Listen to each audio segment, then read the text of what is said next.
ஐபிஎல்ல ஒரு ஓபனர் வந்து முதல் ஓவர்ல இருந்தே பவுலர்களை தும்சம் பண்ணுவார்னா அது கண்டிப்பா டுவைன் ஸ்மித்தா தான் இருக்கும். வெஸ்ட் இண்டீஸ்ல இருந்து வந்த இந்த பவர் ஹவுஸ் எப்பவுமே கிரவுண்ட்ல ரொம்ப சைலண்டா தான் இருப்பாரு.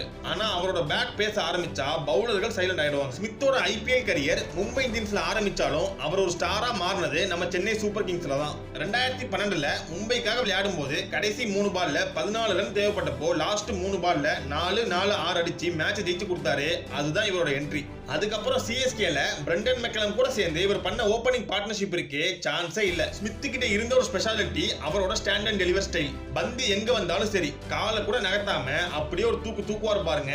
அது நேரா ஸ்டேடியத்துக்கு வெளியே தான் போய் விழும். பேட்டிங் மட்டும் இல்லாம மீடியம் பேஸ் பவுலிங்லயும் அப்பப்போ விக்கெட் எடுத்து மேட்சை மாத்துவார். எவ்வளவு பெரிய ஸ்கோரா இருந்தாலும் ஒரு பயமும் இல்லாம பவுலர்கள் அட்டாக் பண்ற அந்த தைரியம் தான் ஸ்மித்தோட ஸ்பெஷல். இன்னைக்கு அவர் ஐபிஎல்ல இல்லனாலும் சிஎஸ்கே ஃபேன்ஸ் மனசுல அந்த எல்லோ ஜெர்சி நாயகனா எப்பவுமே இருப்பார். டுவைன் ஸ்மித்துக்கு யாராவது ஃபேன்ஸ் இருக்கீங்களா? கமெண்ட்ல சொல்லுங்க மக்களே.